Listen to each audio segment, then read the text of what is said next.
নমস্কার বন্ধুরা, রসবশী বাঙালিয়ানাতে আমি সুজাতা সবাইকে জানাই সুস্বাগতম। আশা করি প্রত্যেকেই ভালো আছেন, আমিও ভালো আছি। আর এইটা আপনারা টাইটেল থাম্বনেল থেকে বুঝেই গেছেন কোথায় গেছি। হ্যাঁ, আমরা চলে গেছিলাম স্ট্যাচু অফ ইকুয়ালিটি বা রামানুজ টেম্পল হায়দ্রাবাদে। তো সেই ভিডিওটাই আজকে আপনাদের সঙ্গে শেয়ার করতে চলেছি, তো দেখতে থাকুন। মন্দিরটি কখন খোলা ও বন্ধ হয়, মন্দিরে কি কি মন্দির আছে সবটাই এক এক করে আপনাদের সঙ্গে শেয়ার করব। হ্যালো, এই যে আজকে হলো 1 মার্চ, আজকে তো স্যাটারডে, আতের ছেলে ছুটি রয়েছে। এই যে পেছনে ছেলে আসছে, সামনে কি দেখা যাচ্ছে? এই যে তিনি আগে আগে যাচ্ছেন আর আমাদের ক্যাব অলরেডি চলে এসছে। আমরা এখন ক্যাবে উঠে যাব। কোথায় যাচ্ছি সেটা তো আস্তে আস্তে ক্রমশ প্রকাশ্য, তো সেজন্য আমার সঙ্গে থাকতে হবে আর দেখতে হবে ভিডিও। তো চলুন, ওঠ ওঠ।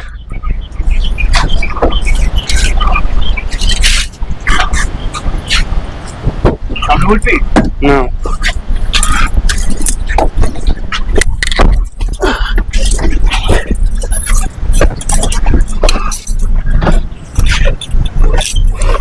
দিনের বেলা বেরোলেও এই মন্দিরে পৌঁছতে কিন্তু সন্ধ্যে 7টা বেজে গেছিল। কেন কি আমরা একই দিনে দুটো মন্দির ভিজিট করেছি। এয়ারপোর্টের কাছেই রয়েছে দক্ষিণেশ্বরের আদলে একটা কালী মন্দির, সেই ভিডিও আমার অলরেডি এসে গেছে। সেই মন্দির হয়ে তবে আমরা রামানুজ মন্দিরে এসেছিলাম। অপূর্ব সুন্দর, বিশাল এরিয়া জুড়ে, আর মন্দির থেকে এত বড় স্ট্যাচু। এটা হলো second tallest statue of the world, মানে বসা অবস্থায়, কিন্তু অসাধারণ, মানে দেখে না মুগ্ধ হয়ে যাচ্ছি। ভিডিও করব কি, যদিও বাবা ছেলে আগে আগে এগিয়ে যাচ্ছে, কেন টিকিট করতে হবে, যদিও অনলাইনে টিকিট করা যায়।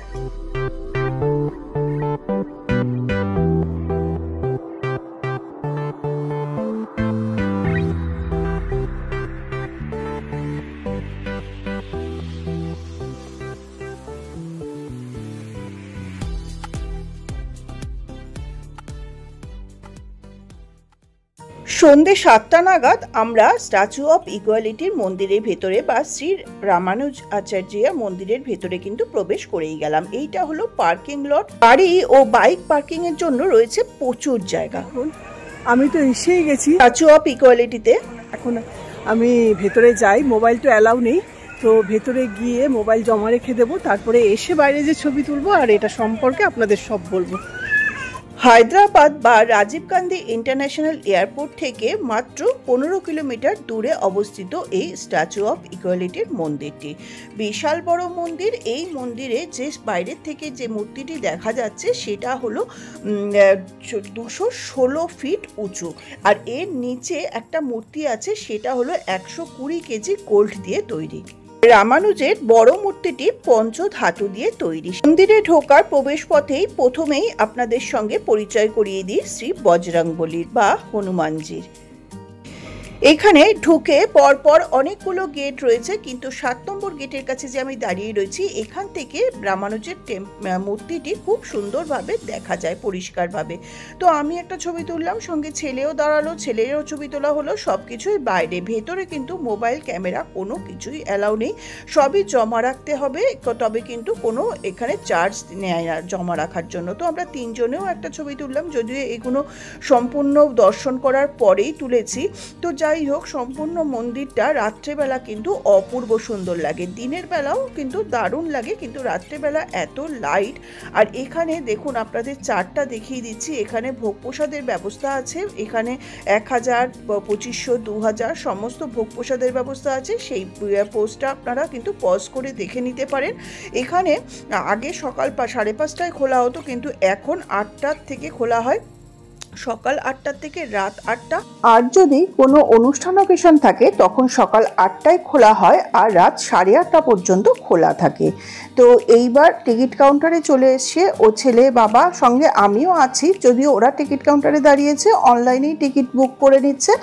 এখানে এক একজনের টিকিটের মূল্য হলো 250 টাকা করে। তো অনলাইন অফলাইন দুভাবেই কিন্তু টিকিট কেটে নেওয়া যায়। তো ওরা টিকিট লাইনে দাঁড়িয়েছে, আর আমি কি করব, আমার যেটা কাজ, আমি একটু চারপাশটা ঘুরে দেখছি আর আপনাদেরকেও সেটা দেখাচ্ছি। টিকিট কাটা হয়ে গেলে আমরা ভিতরে এন্ট্রি নেব। ভিতরেও কিছু ফর্মালিটিস আছে, হাতে একটা স্ট্যাম্প দেওয়া হয়, তারপরে এখানে তিলক করে দেওয়া হয়, তারপরে 7:30টার সময় আরতিটা শুরু হবে, এই জন্য একটু তাড়াহুড়ো ছিল। আর এখানে কিন্তু ফুড কোর্টও আছে, যদিও আমরা ফুড কোর্টে শুধু জুসই খেয়েছিলাম, কিন্তু নানা রকমের খাবার দাবারও পাওয়া যায়। তাছাড়া জুতো চপ্পল রাখার কাউন্টারে লাইন দিতে হবে, তারপরে মোবাইল ব্যাগেজ রাখার জন্য লাইন দিতে হবে। তো এই সব করার জন্য আমরা বেশ তাড়াতাড়ি করেই হাঁটছি, কেন কি আরতিটা অবশ্যই দেখতে হবে। আরতিটা শুরু হয় 7:15 থেকে 7:30টার মধ্যে, তারপরে কিন্তু হয় লাইট অ্যান্ড সাউন্ড বা ফাউন্টেন শো। তো এই সমস্ত, আর এইখানটা দেখুন পুরো এন্ট্রি গেট, এই ভেতর থেকেই কিন্তু ভেতরে যেতে হবে। প্রচুর ভিড় ছিল, আর অনেকে আগে ঢুকে গেছেন, তো আমরাও এবার আস্তে আস্তে ঢুকলাম।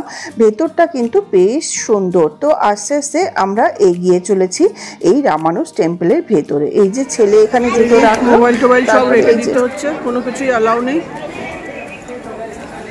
আমার মোবাইলও দিয়ে দেবো। তখনই আপনারা বুঝতেই পারলেন ভেতরে কিন্তু মোবাইল ক্যামেরা কোনো কিছুই অ্যালাউ নেই। তাছাড়া ওয়েস্টার্ন ড্রেসও কিন্তু এখানে অ্যালাউ নেই। এখানে আলাদা করে ড্রেস পাওয়া যায় কেউ যদি ওয়েস্টার্ন ড্রেস পরে ওখানে যান। তো সব থেকে বেটার হয় শাড়ি, সালোয়ার কামিজ, আর পুরুষরা পাঞ্জাবি ধুতি পরে গেলে। রামানুজ মন্দির খুব সুন্দরভাবে, মানে মন ভরে দর্শন হলো, কিন্তু ভেতরে তো মোবাইল অ্যালাউ নেই। তো মোবাইল দিয়ে তো আমি দেখাতে পারলাম না, এখন মোবাইলটা জাস্ট পিক আপ করলাম, তো আপনাদের সঙ্গে শেয়ার করছি যতটা পারছি।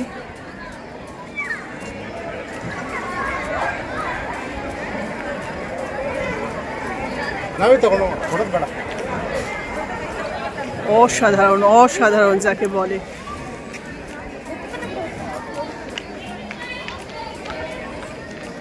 ভেতরে ঢুকে চেকিং পর্ব শেষ করে আমরা কিন্তু সন্ধ্যা আরতি দেখতে বসে গেলাম। চেয়ারের ব্যবস্থা আছে।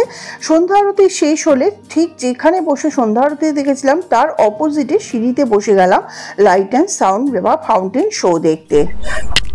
দেখুন এন্ট্রি পাস টাইমিংটা আছে এখানে, মানডে টু ফ্রাইডে 5:30 থেকে 8টা, স্যাটারডে সানডে পাবলিক হলিডে 5:30 থেকে 8:30। স্ট্যাচু অফ ইকুয়ালিটি দেখা তো আমার সম্পূর্ণ কমপ্লিট হলো। তো টিকিট রেঞ্জটা আপনাদের বলা হয়নি, টিকিটটা হলো পার হেড 250 করে। আর এখানে যে বড় স্ট্যাচুটা বাইরের থেকে দেখা যায় সেটা হলো 108টা সিঁড়ি বেয়ে ওপরে উঠতে হয়। অপূর্ব সুন্দর স্ট্যাচুটা একটা পদ্মের ওপরে বসানো, আর 4 পাশটা কিন্তু হাতি রয়েছে, আর সেখানেও কিন্তু ফাউন্টেনের ব্যবস্থা আছে, যাতে ওয়েদারে পঞ্চধাতু দিয়ে তৈরি স্ট্যাচুটা কোনো এফেক্ট না পড়ে। বড় মূর্তিটার নিচে যে বিশাল হল আছে সেখানে কিন্তু 120 কেজি গোল্ডের রামানুজের মূর্তি রয়েছে। এছাড়া কিন্তু নানা রকমের রত্ন খচিত আছে। স্ট্যাচু অফ ইকুয়ালিটি এটা খুব সুন্দরভাবে দর্শন হলো। রামানুজের এই মন্দিরটা মানে অসাধারণ, আর এটা বিশাল এরিয়া জুড়ে, এটা পৃথিবীর বৃহত্তম বড় স্ট্যাচু। এটা সম্বন্ধে ডিটেলে আরো বলবো। আমরা এর ভেতরে যখন এন্ট্রি নিলাম, এখানে আলাদা করে জুতো রাখার ব্যবস্থা আছে, আলাদা করে মোবাইল একদমই এখানে ইউজ করা যাবে না, মোবাইল ক্যামেরা কিচ্ছু অ্যালাউ নেই, সমস্ত রাখার সুব্যবস্থা আছে। তার মানে এত সুন্দর, এত অপূর্ব, মানে দেখে মানে মন ভরে না, মনে ঘন্টাখানেক লেগে যাবে। এখানে একটা সুন্দর হনুমানজির মূর্তি রয়েছে, আর পুরো এটা সাজানো, অনেকগুলো গেট রয়েছে, আর এখান থেকে আপনারা মূর্তিটা দেখতে পারবেন। নিচে একটা ছোট মূর্তি আছে, এখান থেকে গেট নাম্বার 7-এ, এই যে গেট নাম্বার 7, গেট নাম্বার 7টা দেখিয়ে দিচ্ছি।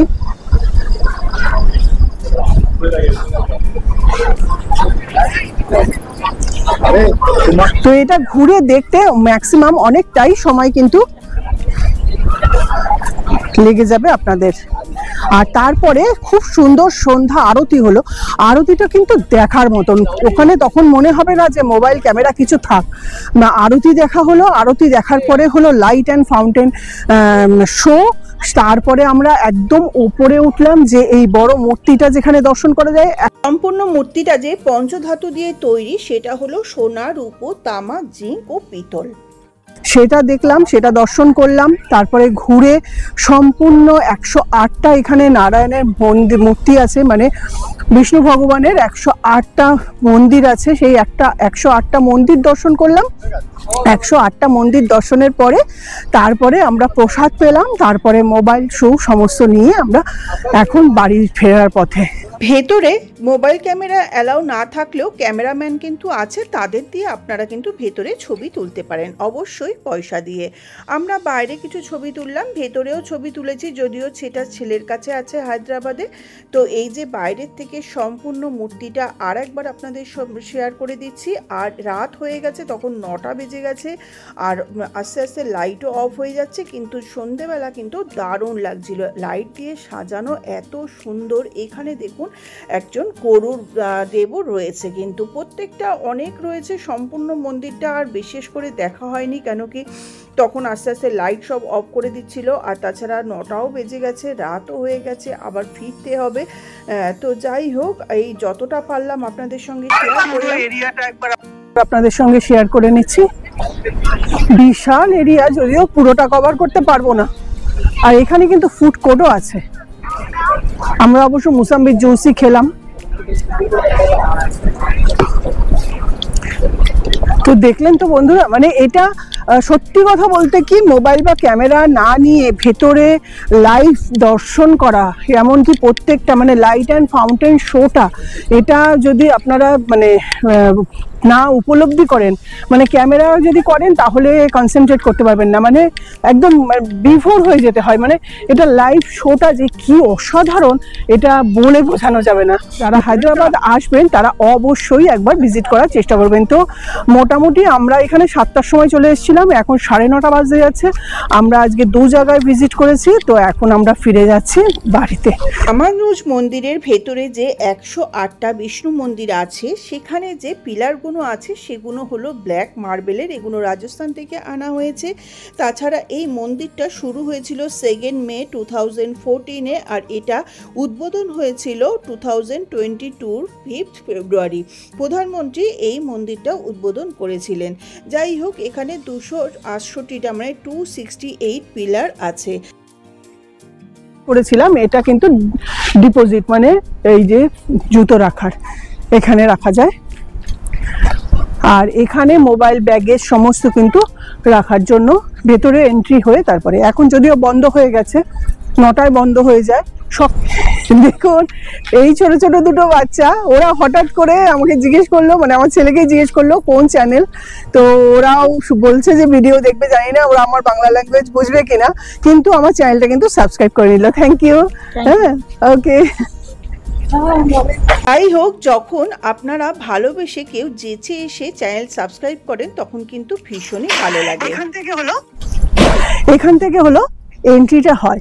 তো এন্ট্রির সময় তো যেহেতু মোবাইল আমাদের আগেই ব্যাগে ঢুকিয়ে দিতে হয়েছে, তো আমি আর এন্ট্রি করতে পারিনি, তখন আর দেখাতে পারিনি। তো এখন আমরা নিয়ে নিয়েছি, তো এখন বলছি এখান থেকে এন্ট্রি হয়ে তারপরে ভেতরে যাওয়া, তারপরে সমস্ত দর্শন করা, লাইট অ্যান্ড ফাউন্টেন শো দেখা, প্রসাদ নেওয়া, আরতি দেখা, অসাধারণ, মানে মন প্রাণ জুড়িয়ে গেল। পারলে মনে হবে যেন আরও আসি। আর যদি যারা হায়দ্রাবাদ আসবেন অবশ্যই একবার ভিজিট করবেন এই রামানুজের মন্দির। দ্য স্ট্যাচু অফ ইকুয়ালিটি বা শ্রী রামানুজাচার্যার মন্দির তো দর্শন করলাম, যতটুকু ইনফরমেশান পারলাম আপনাদের সঙ্গে শেয়ার করলাম। তো ভিডিওটা কেমন লাগলো জানাতে কিন্তু ভুল করবেন না। ভিডিওটা ভালো লাগলে লাইক, শেয়ার, কমেন্টস করতেও কিন্তু ভুল করবেন না। তো আজকের মতন এই পর্যন্ত। নমস্কার, ধন্যবাদ, টাটা, বাই বাই।